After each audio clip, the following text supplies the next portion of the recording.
આકાશવાણી ભુજ સમાચાર શીતલ વૈષ્ણવ વાંચે છે. નમસ્કાર. પ્રધાનમંત્રી નરેન્દ્ર મોદીએ કહ્યું, આતંકી પ્રવૃત્તિઓ હવે પ્રોક્સી વોર નહીં પણ આયોજનબદ્ધ વ્યૂહરચના છે, તેથી તેનો જવાબ પણ એ જ રીતે અપાશે. ભારતે આતંકવાદને નેસ્તનાબૂદ કરવાનો નિર્ણય કર્યો છે.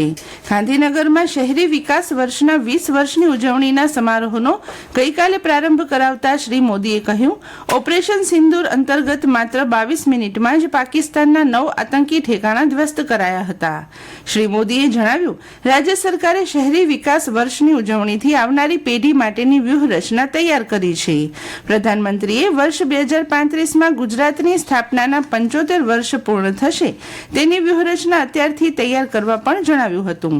આ ઉપરાંત પ્રધાનમંત્રી નરેન્દ્ર મોદીએ ગઈકાલે ગાંધીનગરમાં મહાત્મા મંદિર ખાતેથી 20 વર્ષ શહેરી વિકાસના કાર્યક્રમ અંતર્ગત 5,536 કરોડ રૂપિયાના વિવિધ 27 વિકાસ કાર્યોનું લોકાર્પણ અને ખાતમુહૂર્ત કર્યું હતું. રાષ્ટ્રપતિ દ્રૌપદી મુર્મુએ ગઈકાલે રાષ્ટ્રપતિ ભવનમાં આયોજિત બીજા નાગરિક સન્માન સમારોહમાં વર્ષ 2025 માટે 68 પ્રતિષ્ઠિત હસ્તીઓને પદ્મ પુરસ્કારો એનાયત કર્યા હતા. તેમાંથી 3ને પદ્મ વિભૂષણ, 9ને પદ્મભૂષણ અને 56 હસ્તીઓને પદ્મશ્રીથી સન્માનિત કરવામાં આવ્યા હતા.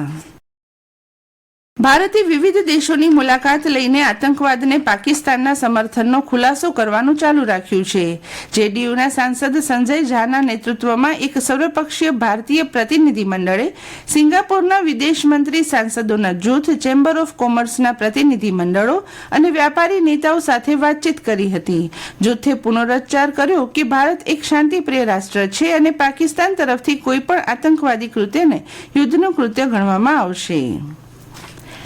આવકવેરા રિટર્ન ફાઇલ કરનારા લોકો માટે central board of direct tax CBDTએ નાણાકીય વર્ષ 2024-25 માટે આવકવેરા રિટર્ન ફાઇલ કરવાની તારીખ 15 સપ્ટેમ્બર સુધી લંબાવી છે. અગાઉ ITR ફાઇલ કરવાની છેલ્લી તારીખ 31 જુલાઈ હતી. આવકવેરા વિભાગે જણાવ્યું હતું કે આ વિસ્તરણ કરદાતાઓને ITR ફોર્મ, સિસ્ટમ ડેવલપમેન્ટ આવશ્યકતાઓ અને TDS ક્રેડિટમાં જરૂરી ફેરફારોને કારણે વધુ સમય આપશે. રાજ્યમાં કોરોનાના કેસને લઈને આરોગ્ય વિભાગ સતર્ક બન્યું છે. ત્યારે અમદાવાદમાં ગત 24 કલાકમાં કોરોનાના 17 કેસ નોંધાયા છે. બીજી તરફ જામનગરમાં ગત 24 કલાકમાં એક જ પરિવારના 4 સહિત 7 નવા કેસ નોંધાયા છે.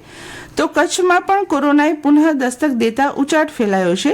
ભુજમાં 2 અને ગાંધીધામમાં 1 મળી કુલ 3 વ્યક્તિઓ કોરોના સંક્રમિત થતાં આરોગ્ય તંત્ર પણ હરકતમાં આવ્યું છે. આ તમામને હોમ ક્વોરન્ટાઇન કરવામાં આવ્યા છે. આરોગ્ય તંત્રએ લોકોને કોઈ ખોટા ગભરાટમાં આવ્યા વગર આવશ્યક તકેદારીના પગલાં ભરવા સૂચન કર્યું છે. કચ્છમાં ધૂપછાંવ ભર્યા વાતાવરણ વચ્ચે ઉકળાટનું પ્રમાણ વધ્યું હતું. રાજ્યમાં ડીસા પછી અંજાર ગાંધીધામમાં મહત્તમ પારો 40.6 ડિગ્રી રહેતા સર્વાધિક ગરમી અનુભવાઈ હતી, તો ભુજમાં મહત્તમ પારો 39.7 ડિગ્રીએ પહોંચ્યો હતો. દરમિયાન હવામાન ખાતાએ આગામી 2 જૂન સુધી રાજ્ય પર 3 વરસાદી સિસ્ટમ સક્રિય બનતા મધ્યમથી ભારે કમોસમી વરસાદની આગાહી કરી છે. હવામાન ખાતાના નિયામક ડોક્ટર AK દાસે જણાવ્યું, આ સમયગાળા સુધી માછીમારોને દરિયા ન ખેડવા સૂચના અપાઈ છે. બીજી તરફ આજે રાજ્યમાં હળવાથી મધ્યમ વરસાદની તેમજ કેટલીક જગ્યાએ વાવાઝોડા સાથે 40 થી 50 કિલોમીટર પ્રતિ કલાકની ઝડપે પવન ફૂંકાઈ શકે છે. IPLમાં ગઈકાલે રોયલ ચેલેન્જર્સ બેંગલુરુએ લખનૌ સુપર જાયન્ટ્સને 6 વિકેટે હરાવી ક્વોલિફાયર 1માં સ્થાન મેળવ્યું છે. આ જીત સાથે રોયલ ચેલેન્જર્સે ચાલુ સિઝનના પોઈન્ટ્સ ટેબલમાં બીજું સ્થાન હાંસલ કર્યું છે. હવે ટીમ 29 મેના રોજ પંજાબ કિંગ્સ સામે ક્વોલિફાયર 1 રમશે, તો ગુજરાત 30 મેના રોજ મુંબઈ સામે એલિમિનેટર રમશે.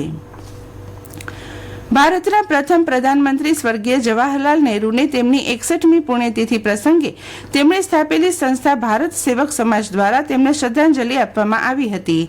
આ કાર્યક્રમ ભુજ રેલવે સ્ટેશન પાસે આવેલા કોલીવાસમાં સંસ્થાની કચ્છ જિલ્લા શાખા દ્વારા યોજવામાં આવ્યો હતો. આ પ્રસંગે સ્વર્ગીય જવાહરલાલ નહેરુના જીવન અને કાર્યોને યાદ કરીને તેનું અનુકરણ કરવા કોલીવાસના બાળકોને અનુરોધ કરવામાં આવ્યો હતો. અને આ સાથે આજનું સમાચાર બુલેટિન પૂરું થયું. નમસ્કાર.